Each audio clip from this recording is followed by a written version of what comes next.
lift weights and I move my body, and your girl needs protein. I was over the protein powders. There's just so much processed junk in that stuff. I'm so excited for today's video because I really want to just show you all that there's so many ways to get protein. The earth provides, honey. The earth provides us with everything that we need, and to think that it doesn't, to me, is ludicrous. Before we get started, go ahead and subscribe to my channel, and of course turn on that notification bell. Go ahead and give this video a big thumbs up if you did like it, and let's get started. Now, quick disclaimer, I am not a vegetarian, I'm not a vegan. I definitely do eat meat. My main way of, I guess, describing my diet is eating foods that are nutrient dense and that are not processed. Obviously, if you are able to get, like cage free and ethically grown and, just happy meat, if you will, then, definitely eat that. But this is for folks who are trying to kind of cut down on their meat protein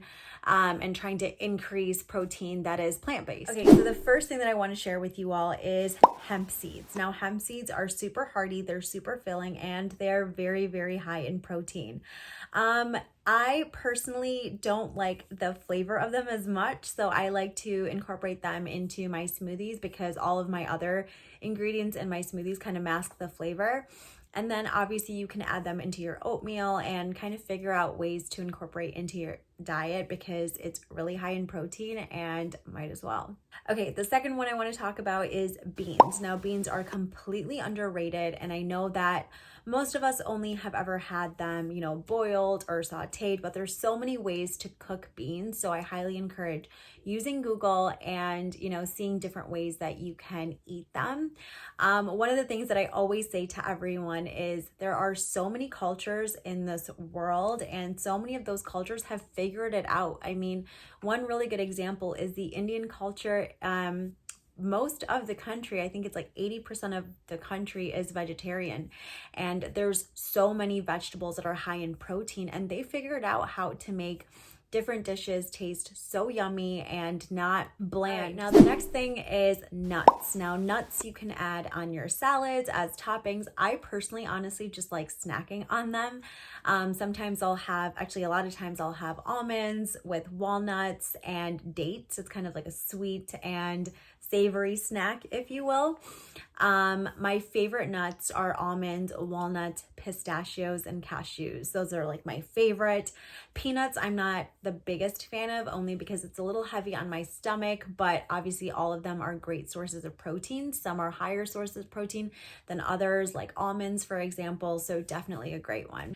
Another one I want to share with you are seeds. So pumpkin seeds, sunflower seeds, chia seeds, all of these are really great ways to incorporate protein into your diet. Again, smoothies, bowls. You can eat them plain. You can add them on toppings of like biryani and rice dishes. There's just so many things that you can do with them. One thing I will say though is anytime you're buying nuts or seeds, always make sure that you're buying it unsalted and unroasted. You always want to try food in its most raw form.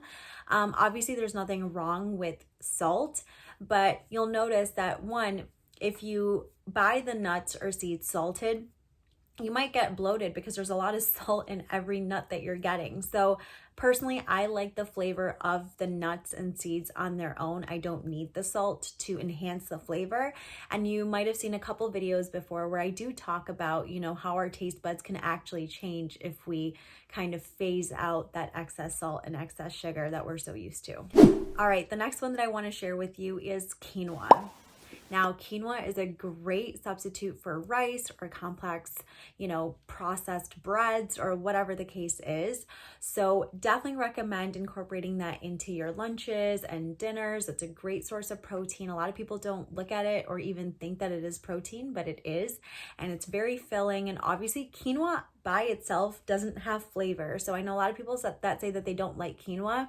I don't understand that because to me, quinoa, rice, oatmeal are kind of all the same. You have to, add spices and sauces and gravies and vegetables to kind of make it taste good, for me at least. Okay, now I'm going to share with you some untraditional ways to get protein that I personally eat almost every day and definitely every week. Now, most of these ingredients you can get at your local South Asian, Indian store. If not, then let me tell you, Amazon has everything. So here they are. So the first one I want to share with you all are lentils.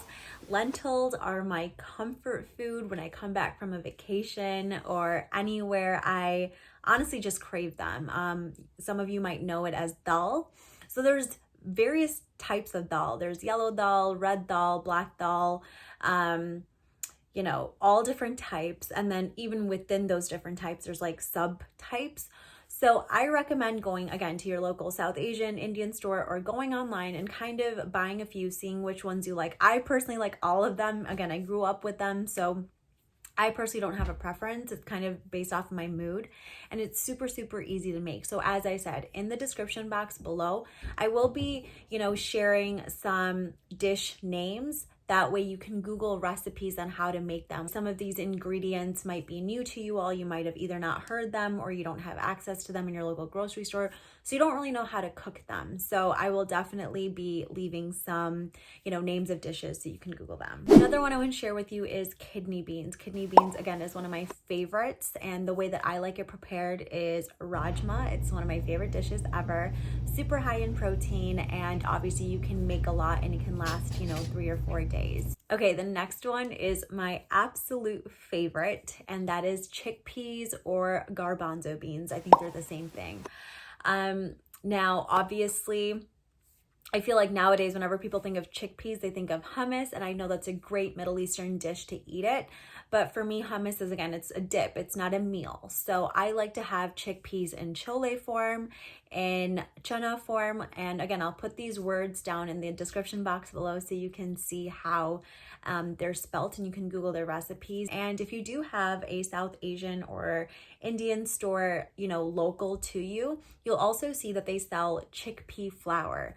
Now, chickpea flour, again, there's just so many things that you can make with them. One of my favorite things that we eat in my household is Dhokla, and it's the most tastiest snack and appetizer ever.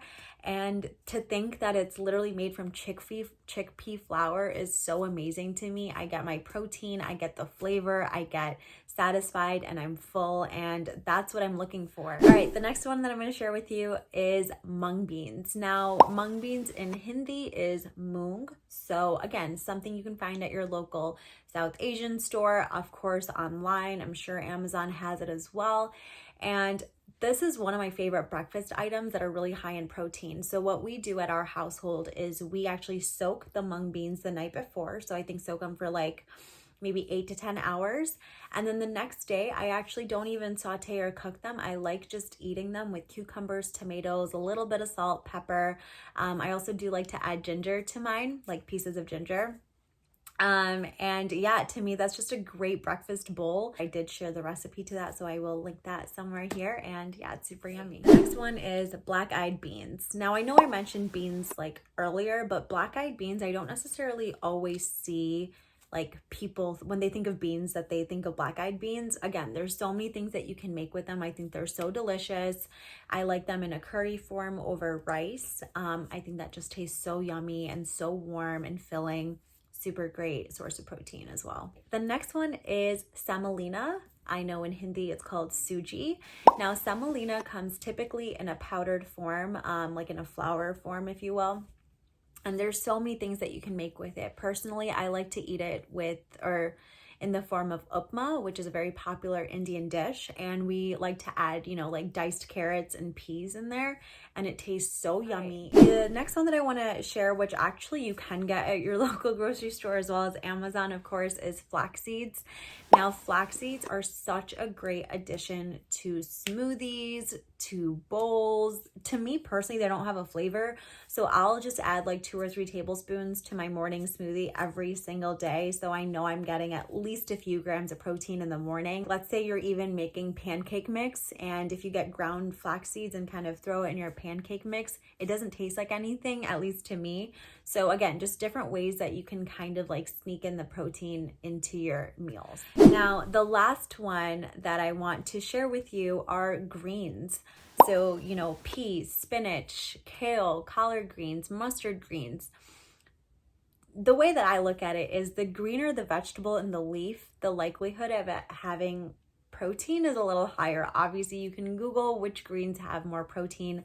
I typically do about a cup of protein. A cup of greens in my smoothies in the morning. And I know that sounds like a lot, but personally, I love the flavor. But if you don't like the flavor, then obviously, like, you can add a banana in there, you can add berries in there, you can add, you know, cacao powder to kind of mask the flavor. If you're making soup, just like throw a handful of, you know, spinach in there. It'll wilt down. You won't even be able to taste it.